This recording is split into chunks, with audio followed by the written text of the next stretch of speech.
I'd like to go straight into this and what is driving the technical demands for governmental systems at the moment? And Eleni, I'd like you to start on that one. Yeah, so I would like to start first saying that we have seen that the recent developments in the space domain have really affected let's say, the work of the different governments, also including the space-based missions and services, as well as the ground segment. In addition, we have these great developments with the new space, and new space practically means new threats.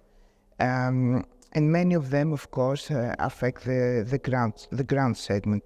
So from the military point of view, it's very important to carry out a wide range of secure real-time operations with minimal risk of interference and espionage or cyber attacks. So this is what really, let's say, drives the need and let's say the work that is being conducted by the military. So from my point of view, let's say I put in the table for discussion the input I have through EDA, through the European Defence Agency, and through the capability working group on space that I am managing. So just to say a few words about what we are doing there, this is a working group that is composed of 23 member states. So we have representatives of the MODs that provide input on different topics, and we have more than 500 people from industry, SMEs, RTOs, and universities. We are working on different work strands, including, for example, satellite communication, SSA, protection, and we see that the ground segment and all the aspects that are related to it are very important for the military, both for SSA, for SATCOM, for space-based Earth observation, and for all the activities. So based on this input that we have, let's say, received the last 3 years that we have been doing these activities, we see that overall this is a very key topic of very high importance. This, let's say, priority has been also reflected in the EU level within different work strands and activities, like, for example, the EU capability development priorities and also the space strategy for security and defense. And we see similar, let's say, initiatives happening also in the UK or other countries. So Marius, you come from a slightly different direction on this from Eleni. What do you see as the drivers at the moment? What is it that you're being asked to do?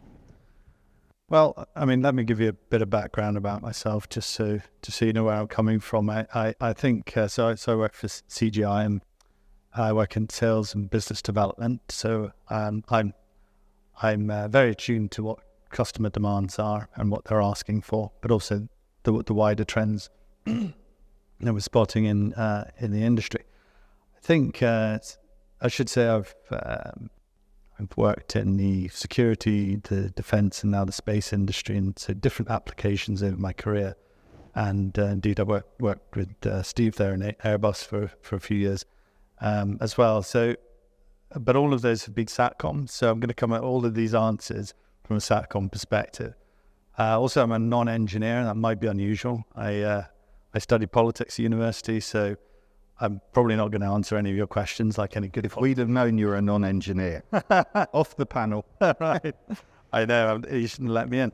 But, I mean, okay, so maybe we'll unpack some of these topics, but the main drive, so CGI is, not everyone knows who we are. We're 95,000 strong organization globally. We're a massive IT business, and we have a centre of competence in the UK that deals with software for space users, space applications. Some of it's EO, some of it's SATCOM, which is where I sit, and it's all about supporting ground segment. We do some onboard software, but it's mainly largely about integrating systems that support satellites and SATCOM in my area.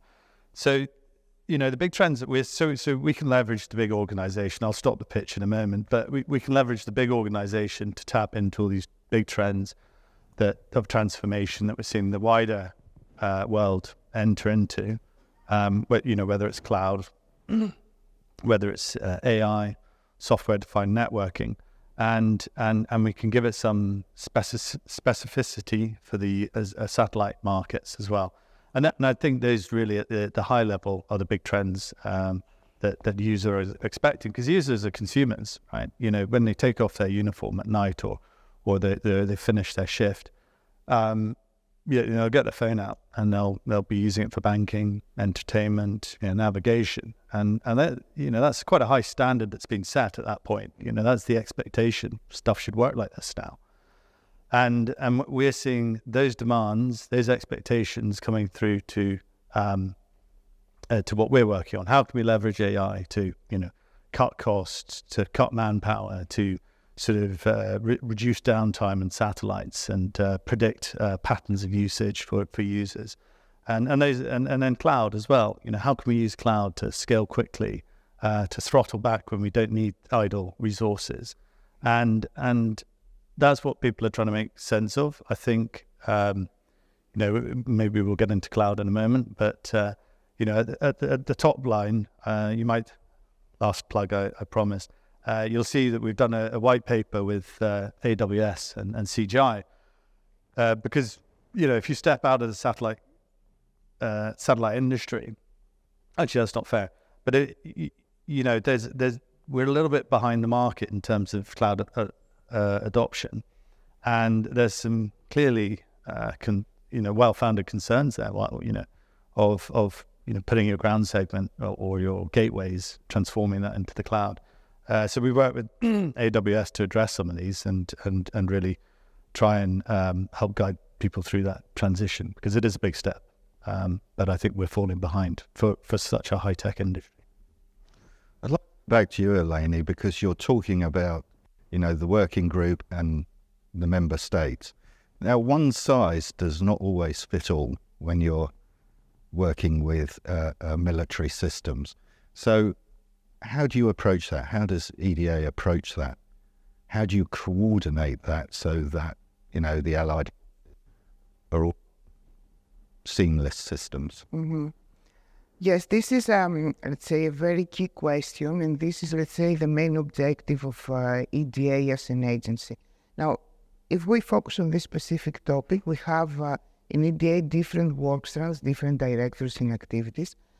So we start to approach this issue from the requirements analysis within the so-called CAP, our Capability Development Directorate. We have different project teams that are working on requirements analysis, taking the input from the member states so as to identify better what are the user needs. This is the first step.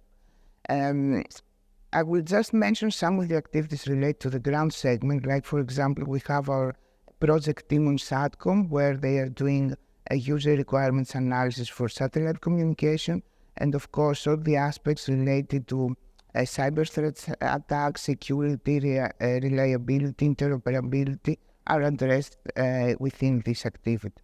Of course, we also have some projects that are related to the actual market. So we have the EU Gov SATCOM framework for service provision related to satellite communication. So this is, let's say, the first part. The second part is how we can coordinate the different member states as regards the R&D that is needed. So research and technology development for the ground segment, but also for the space segment.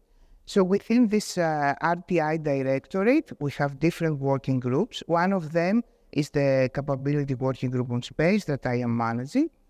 And within this working group, my role is to moderate the discussion at the governmental level, and then the discussion between the 23 member states that are participating and the 350 people from, 500 people from industry. So overall, we are more than 500 at the moment. And see what is a priority for the member states, what is, let's say, the capacity of industry, and how we can, let's say, somehow coordinate these two, let's say, needs. This is reflected in research projects. So the member states co-fund some of these projects. I will mention two that we are doing at the moment, and they are related to the ground segment. The first one is called LEO to VLEO. So with this one, what we are doing is that we are developing a constellation of 2 to 4 military satellites. We will design, develop, launch, and operate this constellation. And the satellites will be moving from LEO to VLEO on demand for crisis response. Of course, this is a very, let's say, demanding system that requires a lot of work on the ground segment. And since this is a military mission, the security part and all these aspects that were mentioned earlier today and yesterday are very important and will be a key part of this project. In addition, we're preparing another project, I cannot mention the name at the moment, for cyber threats analysis and modeling. And this, a very big part of this project is related to the ground segment and how we can identify these threats. So overall, this is a very difficult task, but we are trying our best to do so. And I'm pretty sure that also in the UK, there is a similar, let's say, issue, because the user needs are reflected in your national defense strategy that is being revisited from time to time. I think you are waiting for the new version soon. And then there is a lot of work from industry from what I see. So it really takes a lot of effort to do that. You mentioned Leo. I'm going to marry us in here. So we have GEO, we have Leo, we have the terrestrial networks. Ground segment providers, how are they integrating this to supply the mobility for forces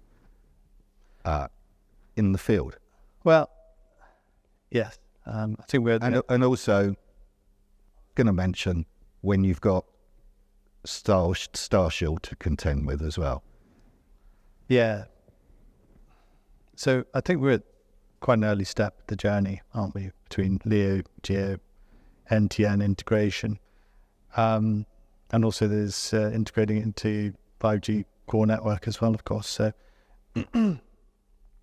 I think clearly there's massive benefits to this. There's been emerging technologies in LEO constellations. There's the traditional GEO markets, and there's sort of horses for courses, right? Because you got high throughput, stability, high fidelity, whereas another system might provide lower latency. So I think there was quite a lot of debate about what's going to win. When are we going to stop building GEOs? That's senseless old technology. And I had a little think about this, and I thought, I like a analogy or an anecdote, depending. And there's some similarities actually with what we saw in the airline industry, right? So you had the very traditional hub and spoke system. So everyone was like, right, okay, you fly to Heathrow, and then you fly into New York, and then you go on to your final destination, and then came this, the technology emerged. You got lighter composite aircraft that could do point to point. You got regional airports that could accept these aircraft and could increase their capacity. And there's very, very many similarities there. But what happened in the end was the consumer was listened to, and both systems continue to this day, right? Because some people want to go direct to the holiday, some people want to go via London and get on a long haul flight with all the facilities or the air miles that potentially gives you. So I think where we're going to see the fallout of this is exactly that we're going to have, we're going to integrate these networks. Not one is going to, give up and we're going to switch to one technology preference over the other. They're going to combine. And integration is important because, as other speakers, as Steve was saying earlier in things like welfare or the warfighters, they don't actually care. The end user, the guy at the end of the piece of string, just wants his services, and that's what he really values, not how it got here. They might care a little bit about latency and bandwidth, but that's about it. That's how it should be specified, I think. When someone's picking a service, it should be how big, how fast, when. Not, do you want a little bit of LEO, and then we'll tap you into GEO, and then we'll use it fiber. And I think that's what we need to think about in terms of integration. And I know they are. I know I'm talking probably basic common sense here, but I think if we mustn't lose sight of that. at all, because because both of them are going to, these networks these network models are going to exist into the future. CGI, we're actually doing some work in this area with integration with LEO and GEO networks. So we're working with ESA to solve some of these challenges. How do you switch between those bearers? We're also working with the 5G lab at ESA and Harwell. So we're doing quite a lot of work there. We reached into the wider CGI organization to get that 5G skill and bring it into the space domain, because it's going to be very important. We've seen a lot of mergers, and I'm sure we'll get on to that in a moment. And, to compete, they haven't just acquired a LEO network for the hell of it. They've actually got to see some benefit from that, and that's all going to be held within the style of integration. They can't run side by side. Eleni, you mentioned security. In part of that question, integrating a number of different systems to provide secure communications opens the system up to security issues. How do we really combat this security problem in these networks for military communications? Well, the security issue is, of course, the most important for military communication. This is what makes, let's say, the differentiation from the dual-use system or from, let's say, the clear civilian work that is being conducted, for example, from the European Space Agency. So I see that discussing with the member states and consolidating their input, we always come down to the conclusion that we need some further technology development, work testing, and integration into existing systems in order to make sure that this issue is tackled. First of all, the input that we got through the working group is that what is very important is the aspect of secure communication.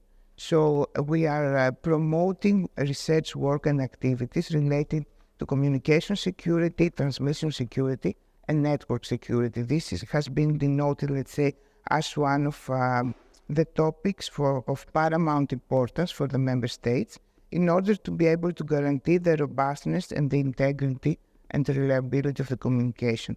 Of course, on top of that, there are many other, let's say, aspects that are very important, and they have been highlighted through the work of the working group, like, for example, the continuity and the protection of the satellite link, or another topic is how we can optimize the distribution of the functionalities between the space and the ground segment, and at the same time, let's say, optimize the security level within this work.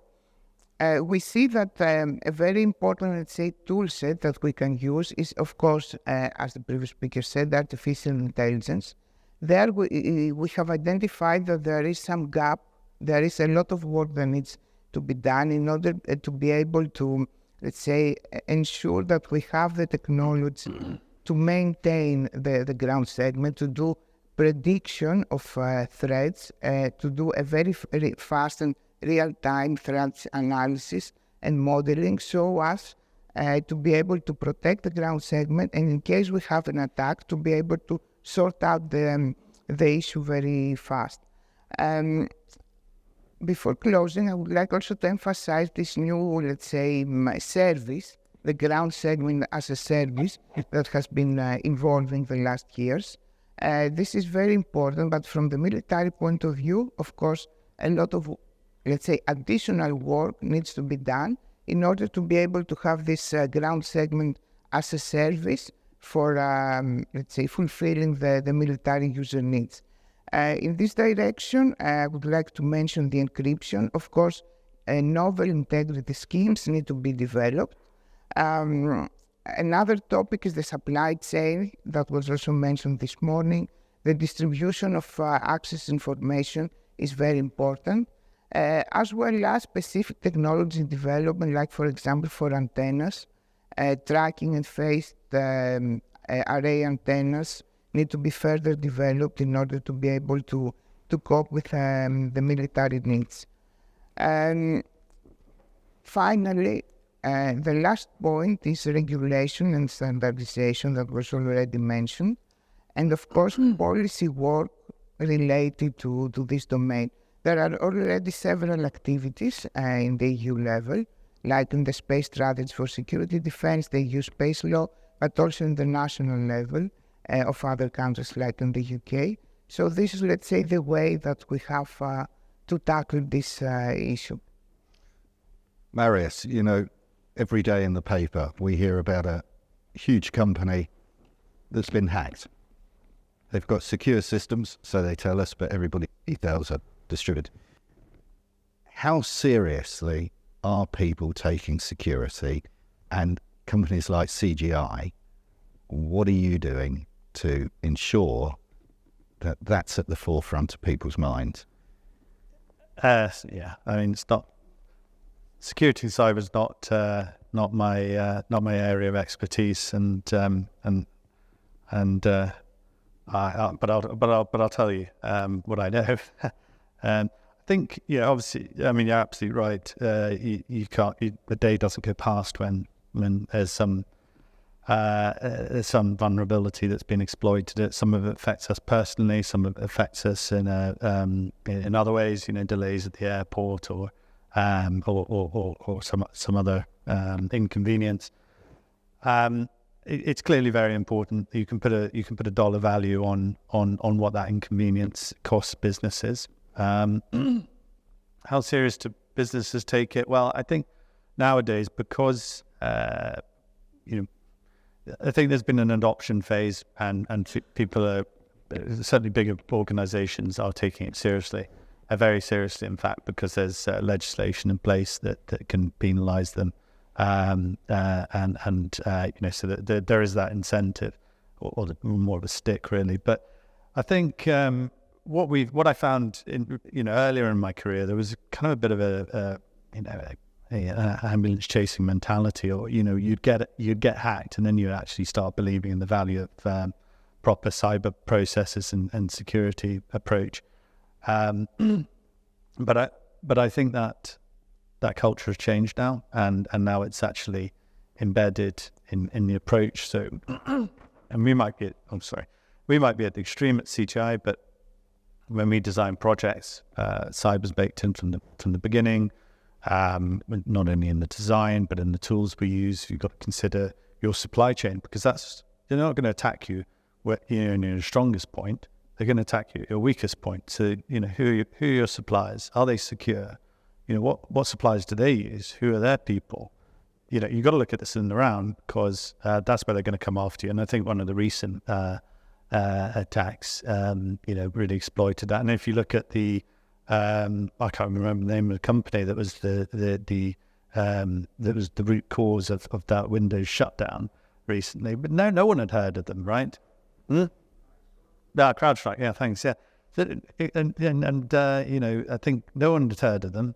No one cared what they did. When I first heard it, I thought it was the name of the hackers, actually. But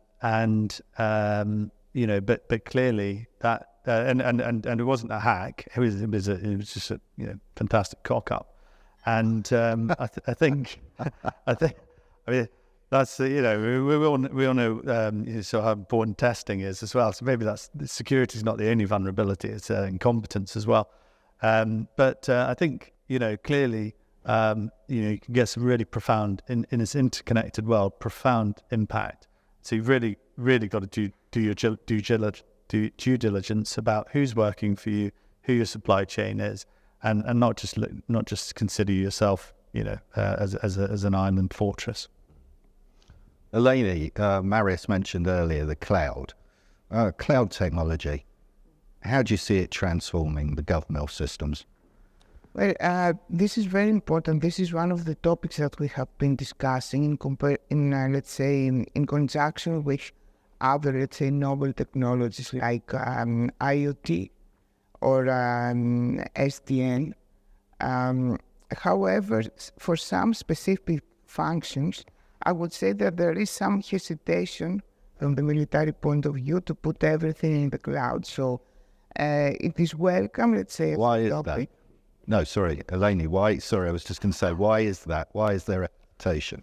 Yeah, because from the military point of view, what is important is security and reliability of the services and resilience for both the space and the ground segment. So when we're discussing to put things in the cloud, they, let's say, require for an additional, let's say, level of security, because, of course, putting things in the cloud, it's, as we know from the technology point of view, it, let's say, may result in more security gaps.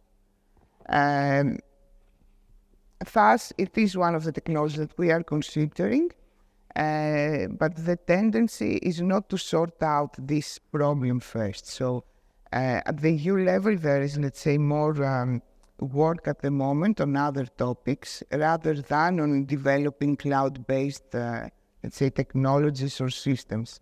Of course, this depends on the mission and let's say the capability that we are discussing. So the position of the member states is different when we're discussing, for example, for SSA or SATCOM or space-based Earth observation, and it also depends on the type of system we are discussing, whether it is a big constellation or a smaller, let's say, satellite.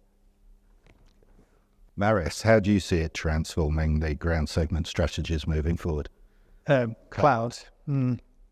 Well, I think, okay, so I'll look at it from, so I've got my BD head on, my business development head on, I'm looking sort of forward and I think, you know, the sort of the big, two things, right? So the context is, you look at the startups and the LEO mega constellations, and you think these guys are lucky, right? They don't have a legacy system. They can pick and choose the technologies they want, and they can roll it out. They don't have any customers either, so it's even better. There's no disruption to be had, and you know, so they're probably taking the right path, you know, cloud adoption, cloud first. And it's across their system, so it's not just the business services, you know, but it will include operational systems as well, including the ground segment and gateways and so forth. And so they've got a real advantage there, right? And I think you know, the second sort of potential epoch is software-defined satellites. Okay, so we're seeing a lot about this, and the consultant from Novasat yesterday was talking about, you know, in not terribly long time, it's going, you know, they're going to be the manufacturers are going to be pushing out sort of the majority are going to be of GEOs are going to be software-defined satellites. So why is that important? Well, if you've got this, you know, amazingly sort of powerful machine in space, you've got to adopt the cloud for that, and that's really because if you want to, you know, the way that software-defined satellites work is they're putting down puddles of bandwidth where it's needed, when it's needed. And for that, you need to scale up your ground segment, your infrastructure quickly, and then throttle it back when it's not required, and you can capitalize on those sorts of savings. So for me, and maybe we'll get on to STS, is, you know, it's fundamental to pairing with your software-defined satellite to having a cloud-based ground segment as well. It's challenging, right? Because you know, there's a lot of fear around adopting. And I plugged the white paper, so, you know, come speak to me afterwards if you want to know more about that. And I think that the paper's at the entrance. But for me, it's quite simple. And I was thinking about this the weekend. Why is the space industry a bit behind cloud adoption? And you know, to me it feels a bit like, you know, I've got a boiler, and not a good boiler either, for heating the house. And you go from high tech to low tech here, but I do have a point to make. The boiler I have is a kerosene one, so it's not efficient, definitely not good for the environment. And I know I should change, right? But you know, it's not even done 6 years, and you know, people are plugging solar power, ground source heat pump, air source heat pump, but I'm still thinking that I guess there's disruption here, it's some capital expenditure here. I'll just hold off. And I don't want to, you know, but I know that this new system is going to be better. The family's going to be warmer. They're going to have instant control. I'm going to spend less in the long run. But I'm holding back, and I'm kind of finding reasons not to take that jump. And cloud adoption sometimes feels like that. You know, it's creeping in. The rest of industry has adopted it, but we're fearful, especially when it comes down to the core of what we do. But you know, we can start seeing really good examples of you know, the Leos and the startups exploiting it, and I think we need to catch up with, or rather, you know, those not on the cloud need to catch up with that, because we won't be on a level playing field in the future. Now, I realise we're running out of time. We've got about 5 minutes, but I want to pick up on the AI. So you've mentioned AI, but recently in the paper there's been a lot of discussion about the fear of AI and the problems it potentially could cause in the future. But you've mentioned you're looking at AI and what it can do for supplying products and delivering systems. So tell us a little bit more about that, Elaine. Yeah, indeed. I mean, AI is a new evolving technology. There is a lot of work at the moment. Of course, I understand that there is some, let's say, hesitation, some fear about its adoption. But regarding, let's say, the incorporation of the concept in the military domain for space defense, I see that this is, let's say, widely accepted by the member states, at least in the working group. For example, we have recently launched a new project on the use of AI for SSA, for space situational awareness, that is focused on that, so on the analysis of a huge amount of data in order to be able to optimize SSA and to increase, let's say, the performance, but also the security level. Of course, this requires a lot of work, both on the space segment and the ground segment, but as well as in the distribution of the functionalities between the space and the ground segment. So I see that AI is, let's say, a technology that is very welcome, at least from the input that I have, talking as NDA project officer for Captech Space. And the reason why is that it optimizes the analysis of data. It can help the military with prediction, enhancing the prediction of functionality, but also the maintenance of systems. And with this reason, because of that, and because also of a lot of activities at the industrial level, it has been really incorporated in several activities and projects.